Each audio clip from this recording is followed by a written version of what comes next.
Welcome to Collections of Cinema. Hello, everybody, and welcome back to a brand new episode of Collections of Cinema. With me, your main host, Danny. With Wavy, your main awesome host, and Danny with your co-host to the podcast host that you ordered on Timo. Wow. Let's take a poll and see what people think, if they like me better or they like you better. No, we don't do that. Because you're scared that you'll lose. No, I'm not scared. But we don't do that because that's mean. Mm-hmm. We're back from the US and we have not posted last week. Or the week before. Yeah, the week before we posted, that was really? Avengers. Oh, yeah. Okay. Then we only missed a week. And we have a new sponsor, Coca-Cola. Are you allowed to do that? Nah, because it's not real. It's fake, obviously. We don't have a sponsor. We don't have a sponsor. I'm trying to open it. That's why I opened mine before we started the podcast. But yes, we're back from the US. We had a lovely trip.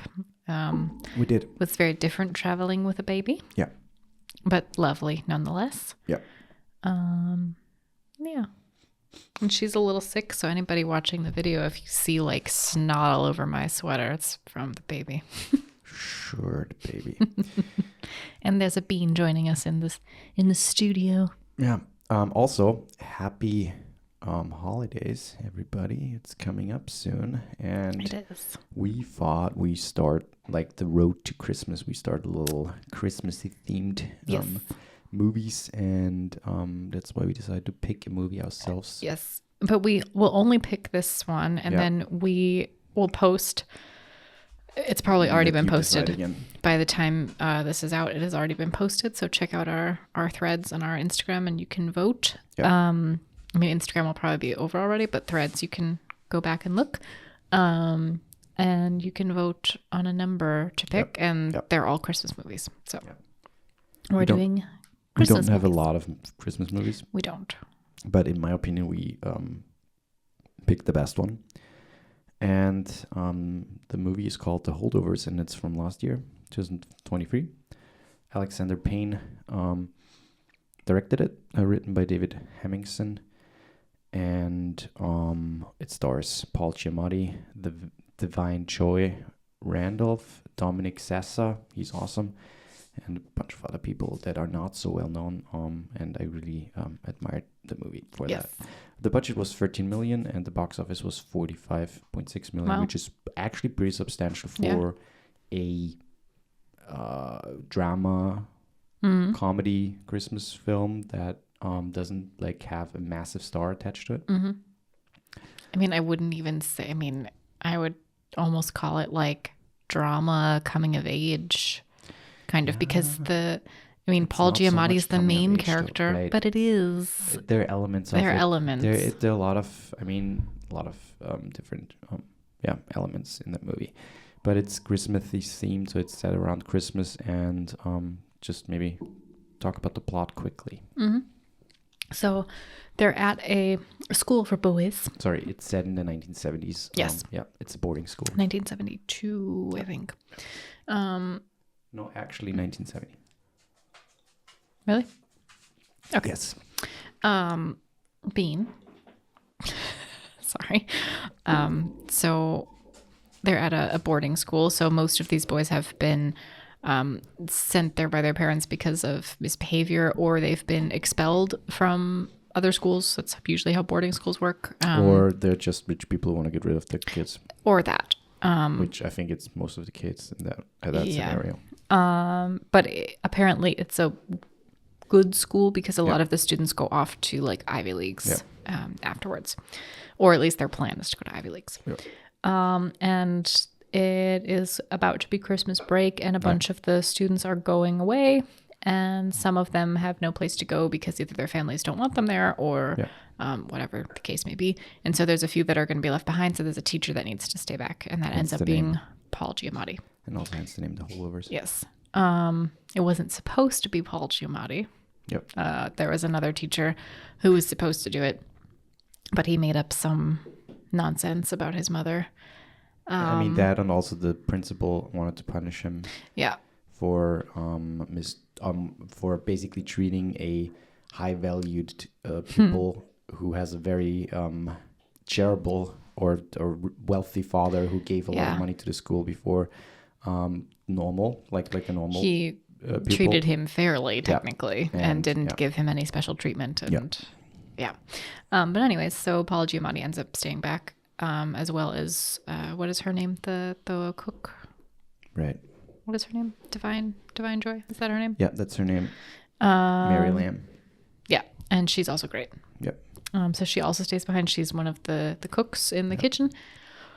And then a handful of students, and then, shortly after they all stay behind, I think within days, a bunch of the students end up leaving and there's only one student left behind. Yeah. Yeah. And the rest of the story follows that student and Paul Giamatti's character. Yeah. Exactly. The story is fairly simple. It's basically this teacher who is hated by most of the pupils, and mainly because he is very fair and tries to, like, he teaches history, and he sees a lot of value in his teachings, and history is known not to be the most favorite subject by students. Mm-hmm. And that alone leads a lot to tension between the students and him. But at the core, he's a very he still has problems, but at the core, he's a very lovable and nice character, and that comes through after them being stuck together essentially for a couple of days at the school. And yeah, I don't know, the movie itself is not your typical Christmas movie. It's like, oh, it's so wholesome, and I find it wholesome. It is wholesome, but there are very sad, dramatic parts about the movie, and it's not your stereotypical Christmas movie that, oh, there's this one problem and then all of a sudden Santa comes and everybody's happy and joyful. And I don't think most Christmas movies are that anymore. Nah, I know, but yeah, it's a very sweet movie. The movie made a lot of got a lot of awards. Was nominated for 5 Oscar, including Best Picture, Best Actor, and Best Supporting Actress. Golden Globes, whatever. Yeah. So the movie had a lot of accolades, and I think accolades, and deservingly so. Alexander Payne directed it. He worked together with Paul Giamatti before on the great movie Sideways. Maybe we do it at some point if you pick it. Great fucking movie. I've seen it the first time this year, and I've watched it since twice. Mm-hmm. But just back to the plot a little bit of the movie. I really like the pacing. Yeah. I think that it's slow in the best way. Yeah. There are movies that are slow and boring, but this one is like slow and heartwarming, and just so like you want all of the detail that's there. And there's not like a ton of detail, but it's more just, it feels natural the way that it's paced. I agree. I agree.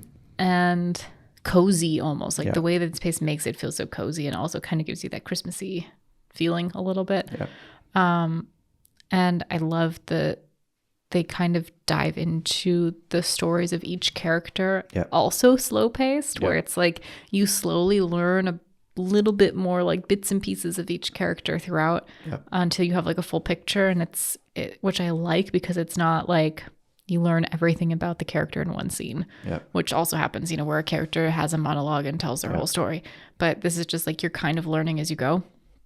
And therefore you kind of learn to appreciate each character much more by the end of the film. Yeah. So it's like, in the start, Paul Giamatti seems like kind of like an egotistical, high and mighty, hoity-toity kind of professor. Like very Ivy League. And then the kid is very much like Angus. He's very much like an asshole. He's an asshole. He seems very much looking down on everybody and knowing everything. But then in the end, you get to find out that he has a lot of insecurities and a troubled past with his dad and and family he's in general. just traumatized. You know, he has a lot of trauma in his past. And Paul Giamatti's character is very much, he's a very selfless human being, and you can see that he just wants to be a part of something. It feels like. Yeah, he wants to educate. I feel again he feels like, and there are so many scenes that bring that across so well. Like when they're in the museum in Boston, he talks about history in such a cool way and then Angus says, like, you know, why don't you talk about history in class like that? Because it would make it so much easier for us to understand. And you can see that he burns for that, for that stuff. He's not just like, I want to teach. Or I want to show off all my knowledge. He's very much like, I get the feeling at least that he's like, I want to teach because I actually am passionate about this. Like, you can tell he just wants to share this passion and wants to instill that passion in the people, not just his students, but everybody he kind of runs into. Like the awkward moment in the bowling alley when he sits down at the bar and there's a guy dressed like Santa and him and the bartender are just laughing about something, and he kind of interjects himself into their conversation. It's like, you would be interested to know.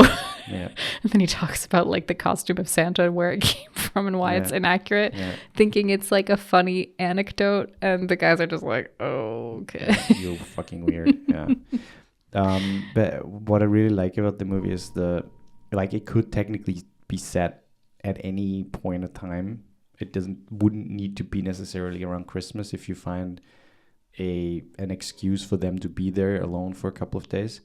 But the Christmas theme, first of all, the snow, like the snowy scene around the school alone makes it very cozy. And the school is very old, like it almost reminds you of Hogwarts a little bit. I mean, it's just outside of Boston, and you can tell like from the architecture, it's very New England, very much Boston area. But the theme of Christmas shines through in almost every scene where they're together, and they're all very lonely. Like the teacher is lonely, the chef or the cook is lonely of the school. The pupils are lonely, even though they have each other, but they're super lonely because they're left alone by their family. They're abandoned by their family there, and all of a sudden everybody gets to go home. And Angus wants to go home and expects to go home, and then in the last minute he gets like a phone call. No, I'm sorry, it just won't happen. And he's alone again. And there are a lot of scenes where those lone souls come together and talk and just not be alone, and that I think that's very nice in terms of like the Christmas aspect of the movie, because that just shows what's really important around that time, and also, I don't know, again, gives you a little more, or should give you more awareness of people, like where they are in their life, maybe, and don't judge them by their cover, essentially. Also something something I wanted to mention is the music. The soundtrack of the movie is amazing. You can listen to it everywhere where you can find music. It's a great soundtrack. It's a really great soundtrack. We had it playing last night, and it's some very good old songs, some folk songs, some Christmassy songs, some classical songs. It's a great soundtrack overall. Yeah. I just read a funny trivia thing. On the day of shooting the scene where Angus calls home, so basically right in the beginning of the movie, Dominic Sessa flubbed a take because he didn't know how to dial and had to be shown how. It hadn't occurred to anyone that he had never used a rotary phone before. That's so funny. That's so funny. Yeah, he's amazing. Dominic Sessa is fucking amazing. He shines in every scene with Paul Giamatti. I mean, obviously Paul Giamatti is one of my favorites. In everything he's doing, he's fucking great. Even though the movie might suck, but he is fucking great in it. And Dominic Sessa, he also is in Now You See Me Free. And The Holdovers was his first big movie. That alone is like mind blowing to me. So yeah, I can't wait until other stuff he's going to do. The snow also was a happy accident. That the Oh, snow, really? they filmed in a high school in I think Fairhaven, Massachusetts, while the school was on break. Yeah. And so there are no sets, like no build sets. Everything is like practical sets, like practical on location. Yep. And they filmed at this high school, and there was a snowstorm just before they started filming, and so all of the snow was just happened to be there. Oh, that's so it was funny. a happy accident. Everyone was super excited because it just fit so well with the That's film. so cool. I mean, not to just a little sideway. When we were in the US, we filmed a little short with your mom again. And we talked about like how it would be so fitting for this one scene if there would be snow, and because it would make the scene funnier. And we already knew better. It might snow on the next day, so next day it just like snowstorm and crazy snow, like crazy amounts of snow for literally being warm to hey fuck we have a lot of snow. So yeah, that was fun too, and it's in the short. If you want to check it out, you can find it on my YouTube channel. Also something funny I just read, he is Dominic Sessa is also going to star in a biopic about Anthony Bourdain. Oh really? He's going to be Anthony Bourdain. Cool. That's kind of cool. I really like that. Yeah. Love Anthony Bourdain. Yep. Something else about the movie. I don't know. I gifted it to your dad. A Blu-ray. A copy of the movie, and he really likes it. He already watched it twice in a week. A couple of days. Yeah. And I feel like the thing is, a Christmas movie. What is a good Christmas movie? I think a Christmas movie has to evoke some positive emotions about Christmas. Have you feel Christmassy a little bit at least. And also puts you in a season. The whole mind. feeling of like chosen family, I think, is so important. Right. Where it's a lot of Christmas movies. I think less so today, but a lot of Christmas movies are very much family forward, which is great, but very much about like just making do with your family, like making things right with your family for the holidays because it's the holidays. Right, you know? You come together, you fight, and then you make up. Yeah.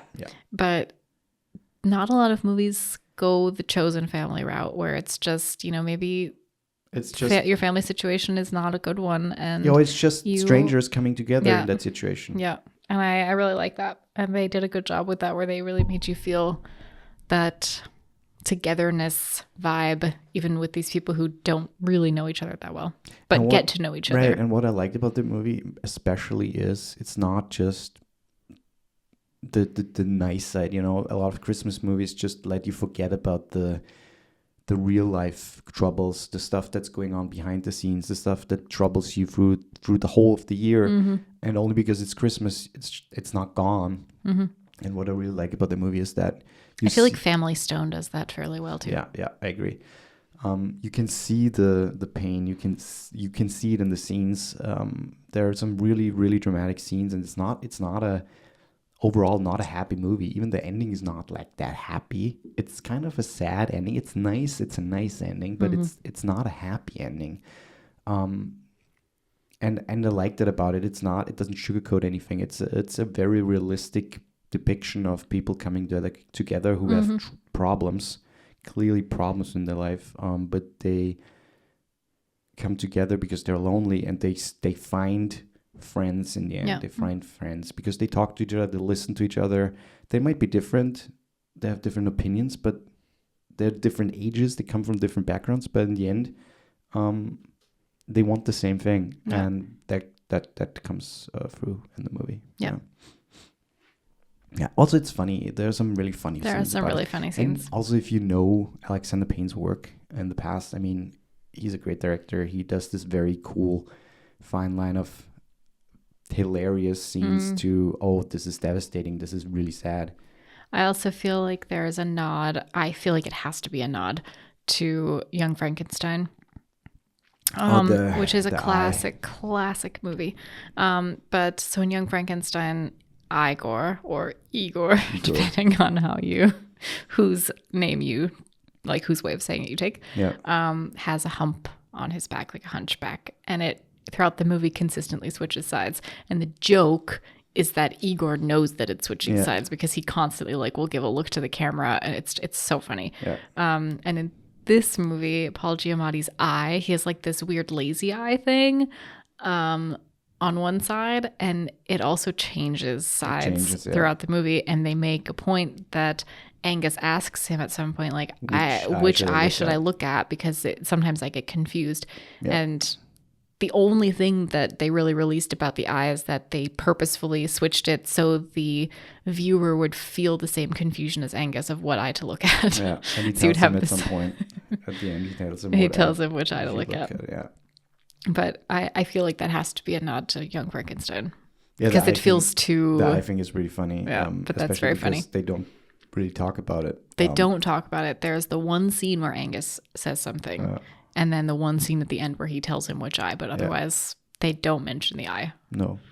I think somebody in the beginning says something mean, like one of the teachers, I think, says something mean about him in reference to his eye. No, multiple times he gets some mean things thrown at him. But also, I mean, they didn't really talk about it in the press afterwards when they did press junkets and interviews. Somebody asked him, some late show host asked him about it, but he didn't really say like how they did it. Mm-hmm. Yeah. And the thing is, I remember watching it the first time this year in January, last year before Christmas or in between Christmas. Mm-hmm. And I had to look up if Paul Giamatti had all of the sudden a lazy eye, because I was like, that looks so fucking real. Yeah. Yeah. Yeah, it's a great movie. If you've not seen it, please watch it. Holdovers. It's streaming probably somewhere. It's on DVD and Blu-ray. You can probably buy it on VOD somewhere. It's a very, very sweet movie. Yeah, one of my favorites. Yep. So since we have not done a podcast for a couple of days, we technically got a lot of movies for movie of the week, but I'm going to just go back 7 days because otherwise that would be too crazy. Okay. So, but we have to do our movie of the week, so. Yeah. Let's go to movie of the week. La la la. Movie of the week. Movie of the week. La la la la.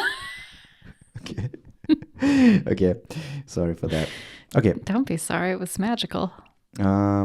So okay, so the first movie would be WALL-E. Dear Santa, a movie with Jack Black. Nutcrackers, a new movie with Ben Stiller. This is 40. It's a really hard list to choose from. From 2012. And Juror number 2 from also this year. Fuck. The last Clint Eastwood movie. That's a really hard list to choose from. Yeah. I actually would choose Juror number 2. I knew you were going to choose that, and I'm between Juror number 2 and Nutcrackers. Nutcrackers fun too. That was a really sweet movie. I'm going to go with Juror number 2 simply because I feel like it stands out much more. I mean, Nutcrackers is also kind of a Christmassy-ish movie. Drama, comedy. Very sweet movie, but Juror number 2 was just like top-notch. Yeah. Like top-notch writing, top-notch acting, brilliant ending. Yeah. I mean, it's so good. Great legal drama by Clint Eastwood. Nicholas Hoult is the main guy. He plays a juror on a murder trial, and finds himself entangled in the whole thing more than he knew that he would be. Exactly, yes. And he has the great thing about the movie is the balance act by the script between who's the bad guy, who you're rooting for, what do you want the main and what's guy. So interesting, without giving anything away, what's so interesting is pretty much everything you need to know within the first 5 minutes of the movie. Yeah. 10 minutes, 10, 15 minutes. By the time he's sitting in the courtroom, pretty much everything you need to know. And both of us were like, that's not the whole story. And we're like, that can't be it. Like, where are they going to go? And it is the whole story. And it just, it's only about moral amazing. dilemmas. It's a movie about a moral dilemma and dilemma. And the movie puts you a lot in basically the movie asks you the viewer a lot. Like, Yeah. what would you do? Where would you do? Where would you go? What would you decide? And it's interesting because while you're watching it, what the right answer is. Yeah. You know what the right thing to do is. But when you then put yourself in the person's shoes of, do I do the right thing? You question like, okay, would I though? Would I make the right decision? Right. And then he puts his foot down and says, I want to do the right thing. And then, but he then gets confronted by the truth or by the reality of things.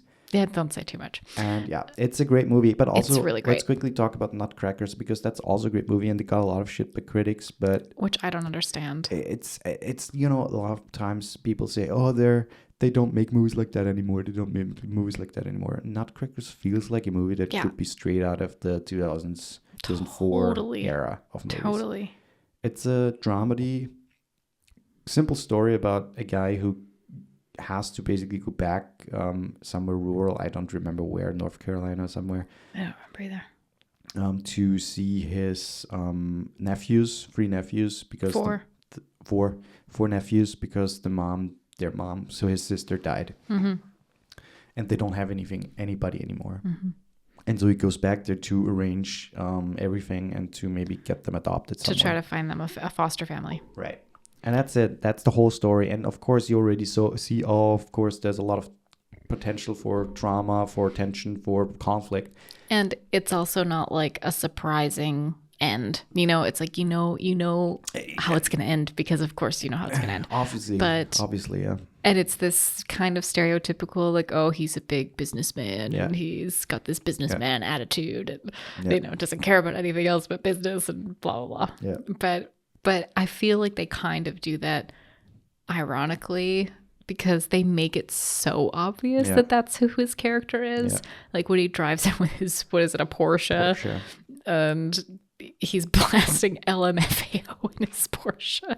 I mean, it's just like so douchey. It is douchey. And the cool thing is it's clearly a nod to a lot of movies like that. But it's not, it takes itself seriously to a point where also the matter of the subject is serious. It's not a slapstick, dumbfounded comedy. It's actually a very serious movie about a serious subject, and there are some very heartfelt scenes in it. And is that the one where you told me the kids were not actors? Yes, and I just want to say the director, Gordon David Green, I think that's his name. I'm not 100% sure. He found those kids, and he thought like, oh, they're so natural. I want to do something with them. But are they actually related? Do you know? I think two of them were they're actually all related. Yeah, I'm reading their names right now: Homo Jansen, Ulysses Jansen, Atlas Jansen, and Ario Jansen. I was gonna say, because they all look so similar. They're not actors. And they play those siblings, and it's just a very sweet, fun movie. And they have such great chemistry, I think, simply because they work so well together. Well, if they're siblings, then they know each other. Yeah. But yeah, it's a lovely movie, and it's such a sweet, very heartfelt, and also, like you said, there are some kind of sad elements to it. I mean, there are sad elements to it.